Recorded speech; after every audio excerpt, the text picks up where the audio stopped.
The woke NBA cancels itself as their ratings completely and totally tank. In this video, we're going to look at the latest boycott instituted by the woke warriors of the NBA against their own playoffs, how their ratings are in an absolute free fall, and how that ratings plunge is only going to get worse. You're not going to want to miss this. Greetings, everyone. Patriots all across the globe. Dr. Steve here with you. Great to be with you as always. If this is your first time with us and you're looking for some daily encouragement and optimism as well as analysis to help you make sense of these crazy times, you have found your oasis in this channel. We post 2 videos a day analyzing current events, analyze some super awesome conservative trends so you can live in the present in light of even better things to come. So if you haven't already done so, you know what to do. Make sure to smack that bell and subscribe button. It'd be an absolute privilege to have you as a regular part of this channel. We're together each and every day. We celebrate the inevitable collapse of left-wing globalism and the unstoppable rise of a new conservative age. Now, before we get into things, let's give a huge shout out to the sponsor of this video, and that's the makers of this beautiful 2020 Christ the Last Supper coin. You're not going to believe this. This limited edition, highly sought after coin is actually being given away completely free until it runs out. It's the perfect gift for yourself or for a friend or family member that loves collecting coins. On the front side is a beautiful etched out illustration of Christ, and on the reverse side, it's a perfectly etched illustration of the Last Supper. Absolutely beautiful. Now, like I said, for a limited time, the Last Supper coins are free, so they're going to go fast. You need to click on that link below today before they are all out. Once they run out, that's it, gang. You're not going to have another opportunity like this again, so do not wait. Make sure to click on that link below and include this little blessing in your life today. All right, let's dive right in here. The AP is reporting that all 3 NBA playoff games have been indefinitely postponed, suspended, if anyone cared, but they are being postponed because players in the league, these pampered ultra-millionaires, have chosen to boycott the games in what the AP calls, quote, their strongest statement yet against racial injustice. What racial injustice? I mean, the AP doesn't tell us that. It's just cultural Marxist rhetoric peppered throughout the article. But the Washington Times is reporting that both the Los Angeles Clippers and the Los Angeles Lakers, led by the warrior for all things woke, LeBron James, all things woke except, of course, if you're talking about having anything to do with China, then LeBron James would tell you that things are simply too complicated for him to comment on. But these 2 teams have reportedly voted to boycott the entire rest of the season. Now, for those of you who are interested, and I have no idea who you would be, but the WNBA, the Women's Basketball League, has also been canceled as well. And it's not just basketball.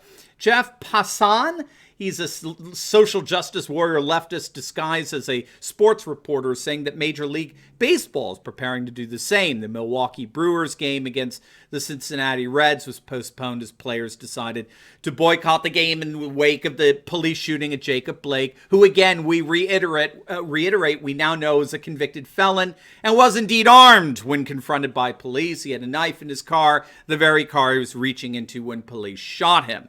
How this is a symptom of systemic racism, no one on the NBA or Major League Baseball has yet to coherently articulate, but it doesn't matter. It certainly doesn't matter to them. They will be cashing in their lucrative paychecks that you, the fans, give to them. But why would they have the slightest loyalty to you? You actually obey the law. You pay your taxes. You're actively trying to live a good and decent and productive life, not just for your sake, but for the sake of your family, your neighbors. That's how you can support these pampered NBA millionaires. So who on earth gives a rip about you? If anything, you're the problem. Silence is compliance. Now, it's still unclear what to expect for the rest of the season. There are conflicting reports as of this video. Fox News is reporting that NBA players have decided as of today, Thursday, to resume the playoffs beginning as early as this weekend. As of the making of this video, the NBA is yet to release a statement on the issue to make it official. In addition, it's being widely reported that they're looking for new ways in which to make social justice statements more effective in the future. So that means that we've just begun to see the woke world of sports. They've been smitten by the cultural Marxist virus, and they are ready to go full-blown SJW in the near future.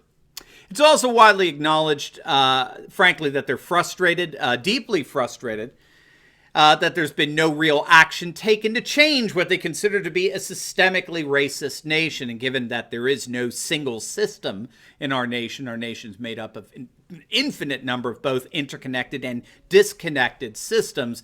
There's no single system in our nation. Given that, you can't possibly have systemic racism. Obviously, therefore, they're going to be frustrated.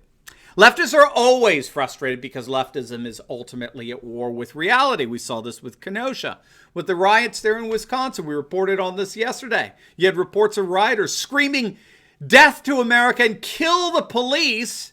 They're chanting kill the police, and then, tragically, rioters get shot, and the first thing you hear is what? Somebody's crying out, call the police.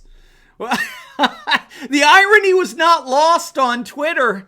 So bizarre how quickly one could go from kill the police to call the police, is it not? And that's what we mean when we say leftists are at war with reality. Always comes catching up.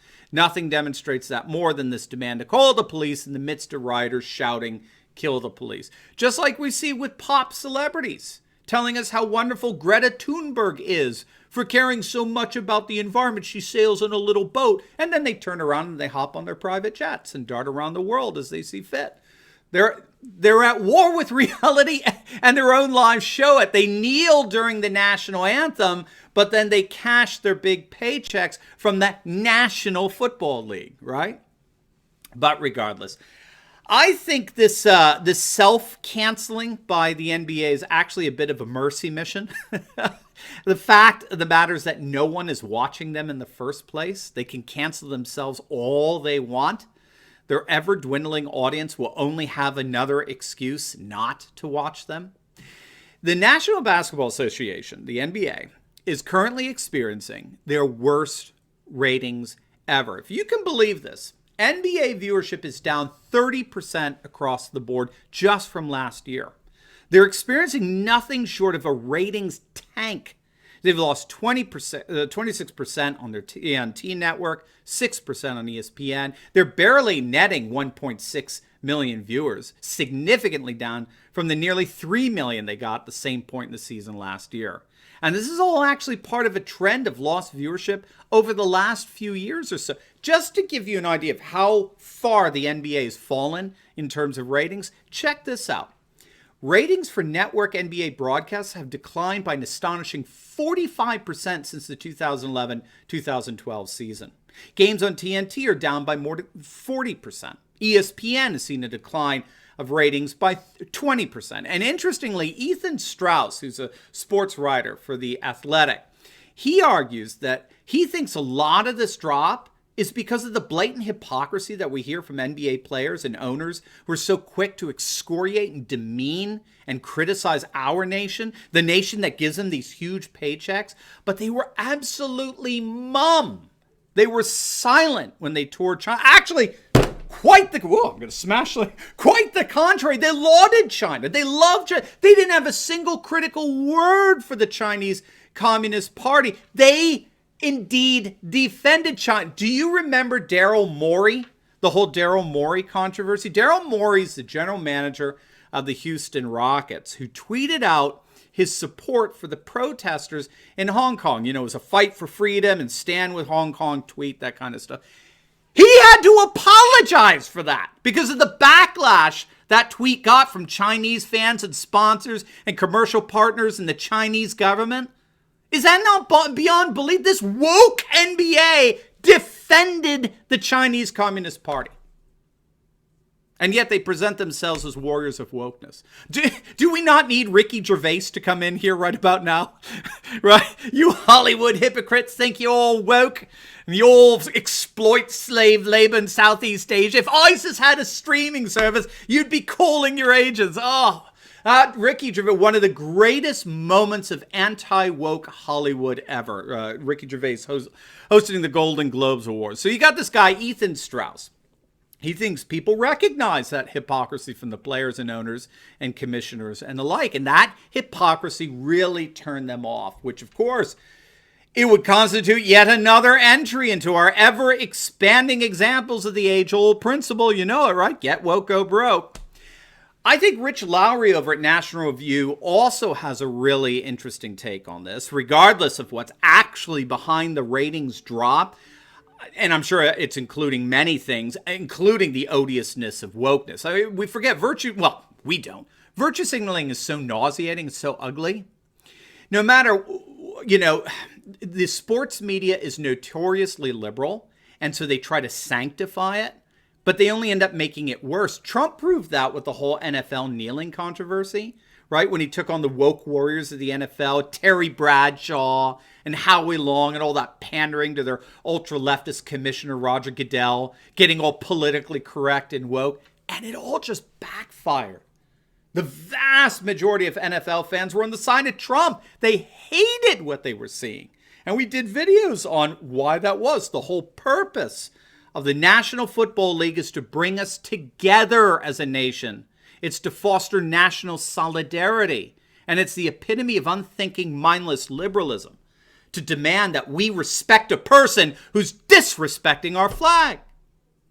It's the height of leftist arrogance, this demand, this woke requirement that we all respect those who disrespect us. It's beyond discussion. I'm getting worked up here. I digress. Getting back to it, Rich Lowry's piece, I think he's right on. What's really happening here, regardless of all the multiple factors behind the implosion of the ratings of the NBA, I think what's really going on long term, in terms of the players boycotting their games and like canceling themselves and all this sort of stuff, is that they're only going to contribute to the declining interest in the ranks of what Lowry calls the casual NBA fan. These are not the diehards. Diehards are actually a relatively small group, as I understand it, right? The ones who eat, drink, sleep, all things NBA. The casual fan is better known as the bandwagon fan, right? When a team is suddenly doing well, like the Baltimore Ravens last season, all of a sudden you've got all these fans showing up. These are the bandwagon. They're the fans that they want to bring in for the Super Bowl games, right? And the moment that Baltimore starts losing again, they'll abandon them. Regardless of what you call them, these casual fans mean every bit as much as diehard fans when it comes to TV ratings. Advertisers do not care if you're a bandwagon fan or not. All they care about is how many eyeballs are looking on that screen. And we have no reason whatsoever to believe that these casual fans are monolithic in their political sentiments. Again, if the whole point of national anything, National Football League, National Basketball Association, if the whole point of national anything is to unify the nation, Black Lives Matter is the last thing you would want to shove in your fans' faces. That's the last political fad you would want to showcase. And so what the NBA is in effect doing is they're destroying, they're alienating themselves from a significant portion of their audience. And that portion is turning them off and looking for another sport to enjoy. I turned off the NBA a long time ago. So the upshot of it all is that these latest woke antics are only going to make things worse. We could expect their ratings to continue to plummet as leftist liberalism continues its unbroken record of destroying, quite literally, everything it touches. Now, before you go, make sure to like this video, comment down below, and subscribe to my channel. And you will definitely want to check out my latest video I just uploaded on CNN and MSNBC's Rachel Maddow getting absolutely humiliated as they try to gaslight these destructive riots going on all over our nation as mere peaceful protests. You're not going to want to miss that. Make sure to click on the link, and I will see you over there. God bless.